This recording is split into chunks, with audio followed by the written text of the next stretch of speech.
Hello, my name is Lieutenant Walters with the Pensacola Fire Department. Today I would like to talk to you parents about child passenger safety. Well, the reason this is an issue is a leading cause of fatalities and death in children is automobile accidents. And what can we do as parents to keep our kids safe?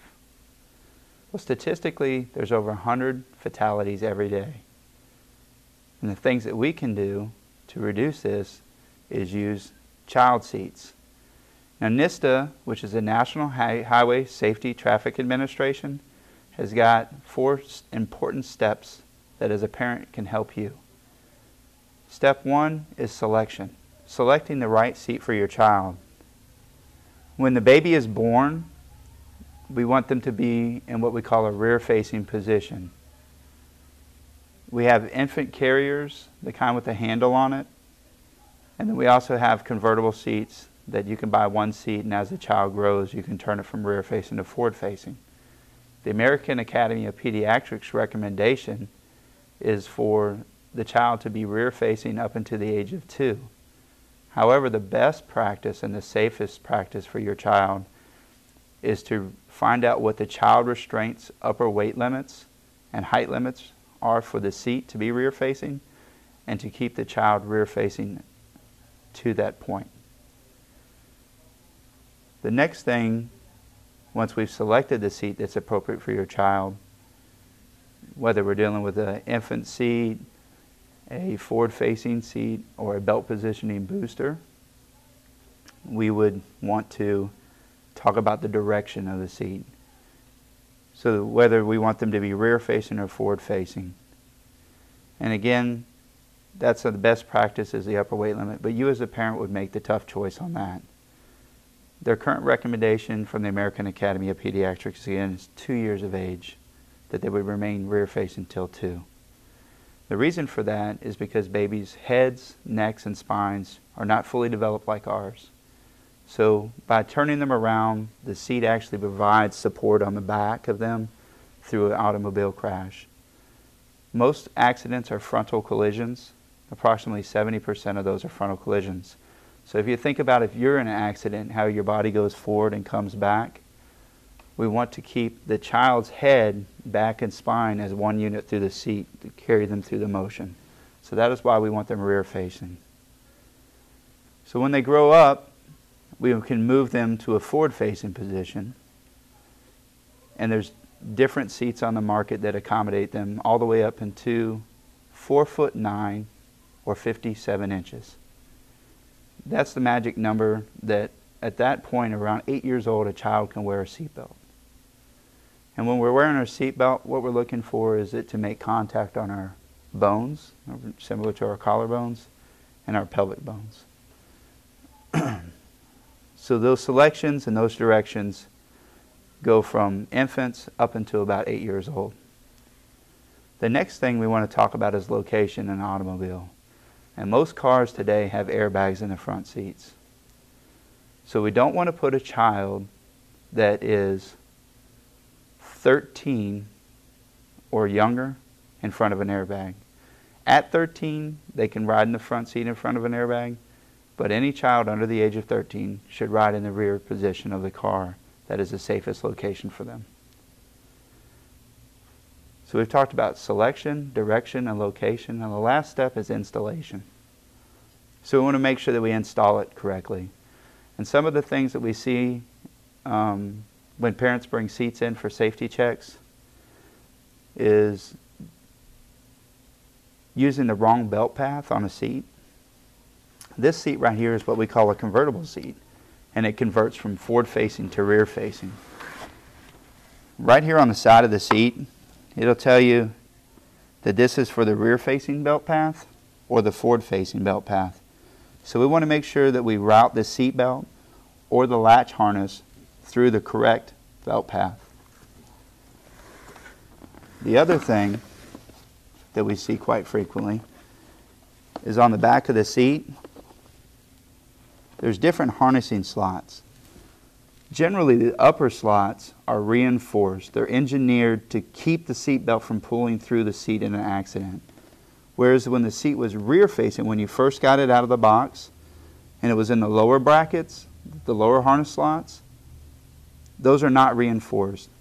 So as the child grows and we transition from rear facing to forward facing, we want to move the harness from these slots to a reinforced slot. Now anytime you're dealing with a child restraint, the best thing to do is to check with the owner's manual of the child restraint.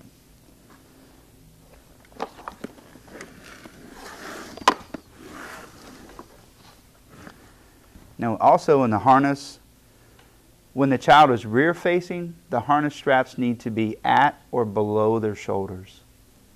When we turn them around forward facing, we want the shoulder straps to be at or above the shoulders, but no higher than the earlobe. This clip right here is called the retainer clip. And we put this together and we buckle it in.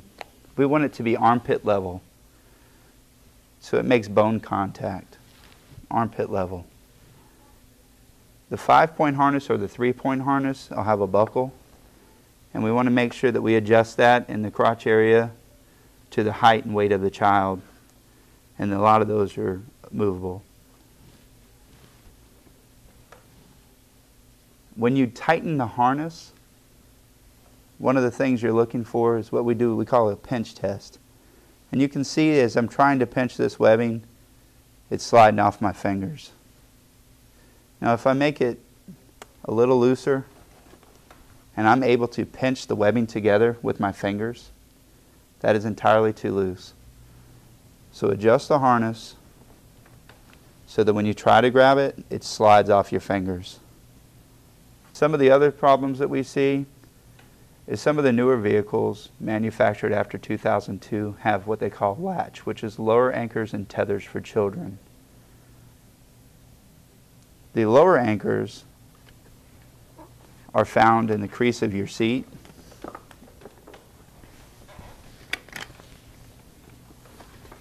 Right here, and often there's a little round circle or a tag that'll be on the seat. But if you're unsure, you can always check the owner's manual of your automobile.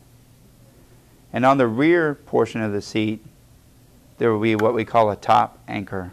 These are your lower anchors, and there'll be a top anchor. And putting all those together, that's called LATCH, lower anchors and tethers for children. And again, that's in vehicles that manufactured after 2002.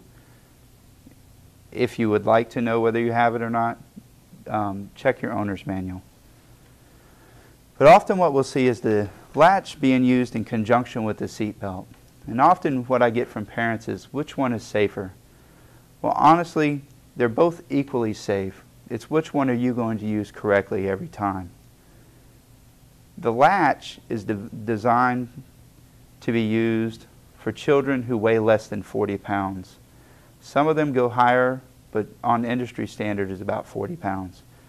So as long as the child weighs less than 40 pounds, using the latch system, whether it's forward facing or rear facing, is just as safe as using the seat belt. And what most parents find is it's a simplified process that helps them to easily install the seat. But we do not want to use the seat belt at the same time that we use the latch. We just use one or the other. And again, back to the belt paths. We want to make sure that if they're rear facing, we use the rear facing belt path, or if they're forward facing, we use the forward facing belt path. Another thing that we see quite often is parents who will go out and they're in need of a child restraint, but to save money, they'll go to a yard sale or what we refer to as a mom-to-mom sale, and they'll purchase a seat at a yard sale or a garage sale. The seat that they purchase, we don't know anything about. So we don't know the history of it. Was it in an automobile accident in the past? Was the seat recalled?